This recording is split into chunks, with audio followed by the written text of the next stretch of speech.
I'm here to review the Dan Clark Aeon 2 headphones. Now, you can get these headphones in one of two flavours. There's the open-backed and the close-backed. You may have seen reviews of these headphones around and about. Normally what will happen is a reviewer will pick one or the other, the open or the closed-backed.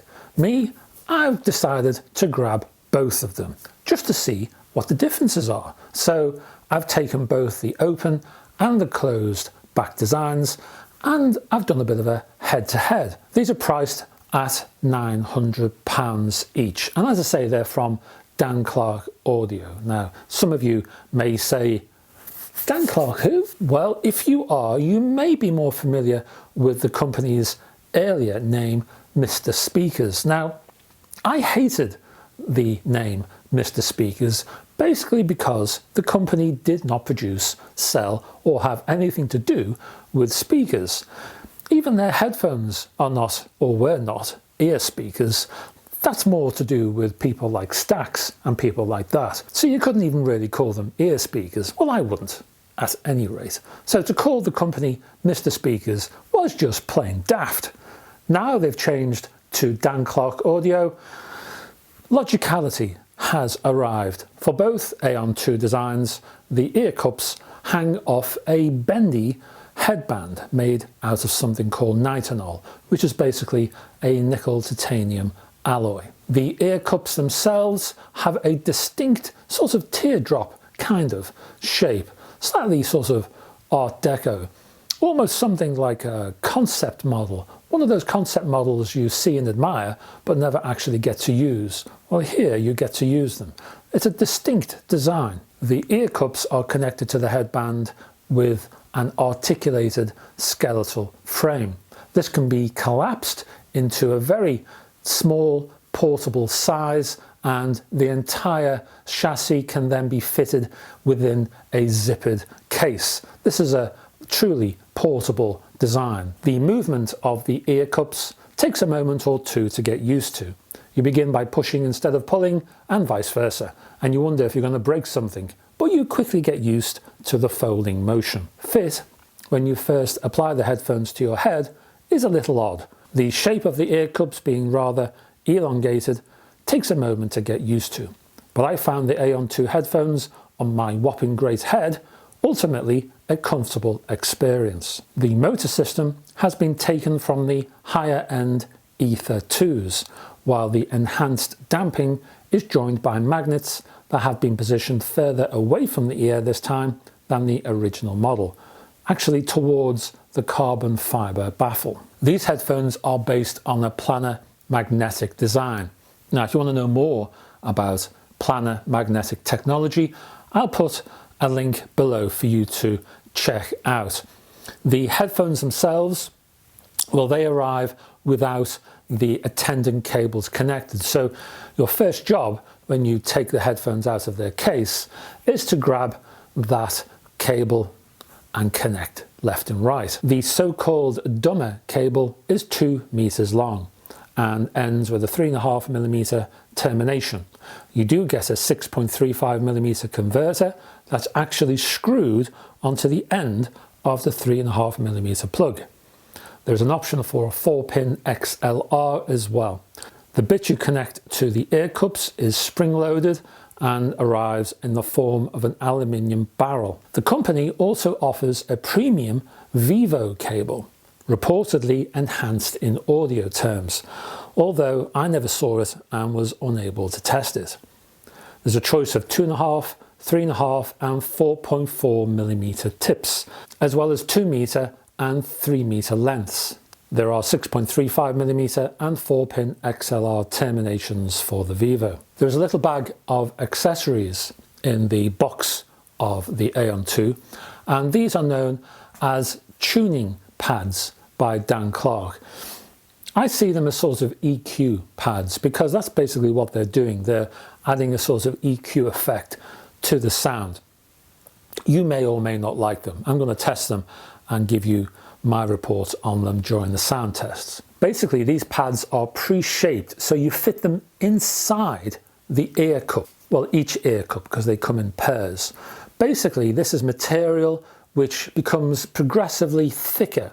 There are 3 sets. So with each set becomes progressively thicker, which means that the sound will be damped depending on which set you put in. So the thinner tuning pads won't be as damped as much, and then the thicker pads will be damped an awful lot more. With a 13 ohms impedance, the headphones weigh 340 grams in the closed configuration and 321 grams in the open-backed configuration. I played both rock and jazz and started my sound tests with the open-backed headphones and gave those a listen.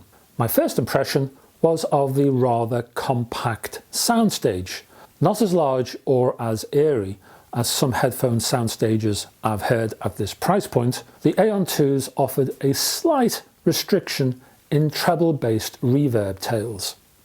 I have to emphasize that the open-backed Aeon 2 headphones were in no way claustrophobic or restricted in dynamic reach. Don't get me wrong, there was plenty of room to maneuver here for these headphones. What the open-backed Aeon 2 headphones did was trade a touch of space and air for bass authority.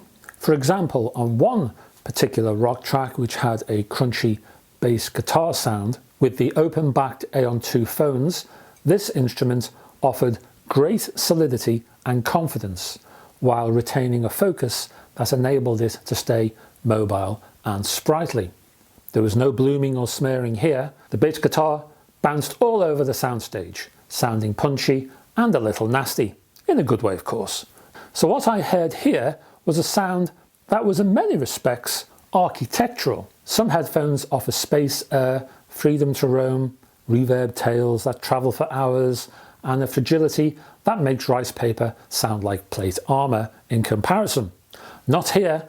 The open-backed Aeon 2 headphones sounded like a building that was being created amongst the space because it had structure and form and a sense of presence that demanded your attention.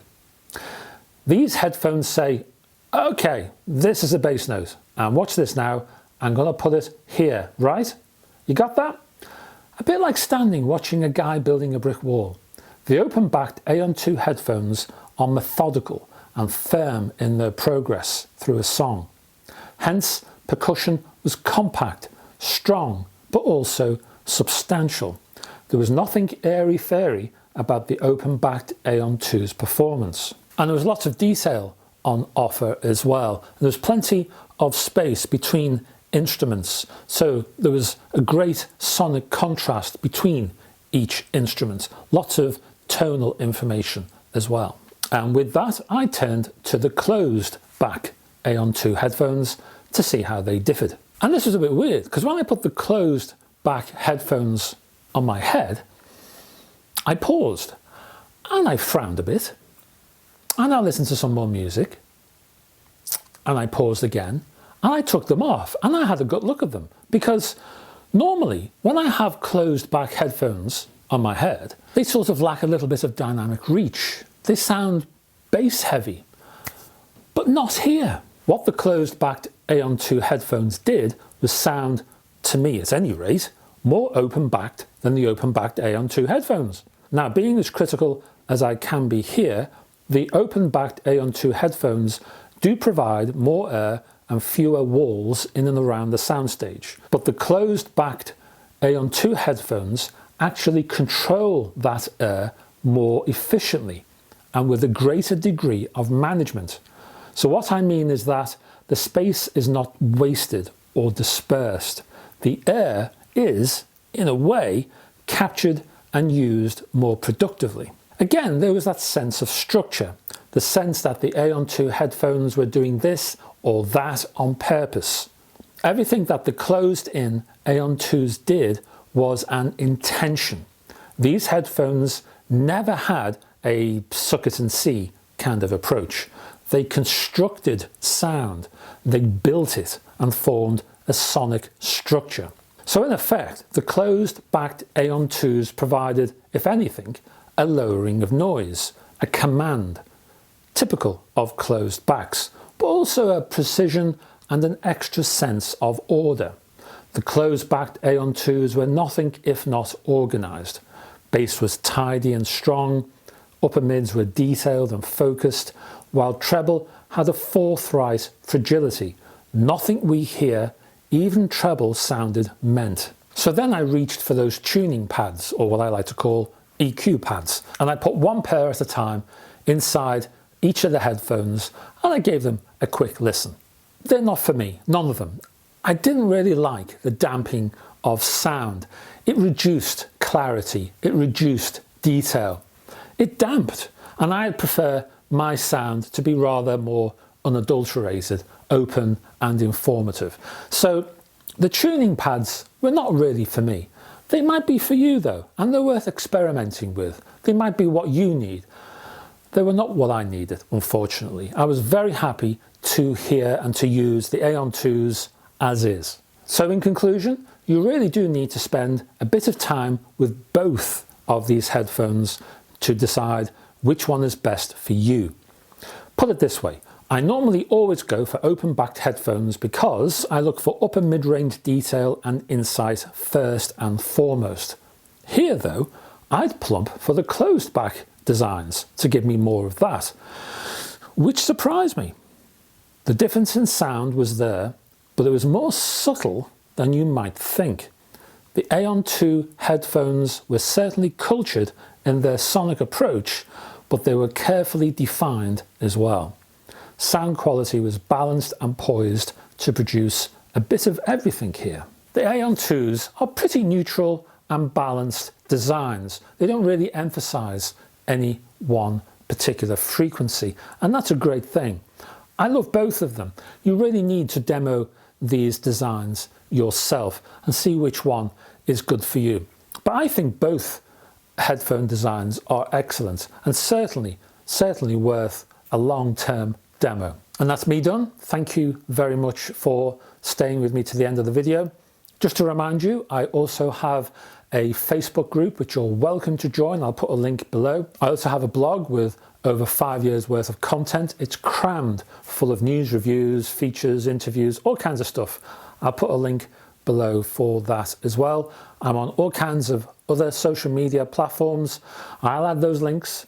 And if you're interested in supporting me further, then I also have a Patreon account. On the Patreon account, there is exclusive content and you won't find that anywhere else. So check out the link for that. I'll put that down below as well. Okay, until the next video, and I hope you join me on that video. I will see you then. Bye bye for now.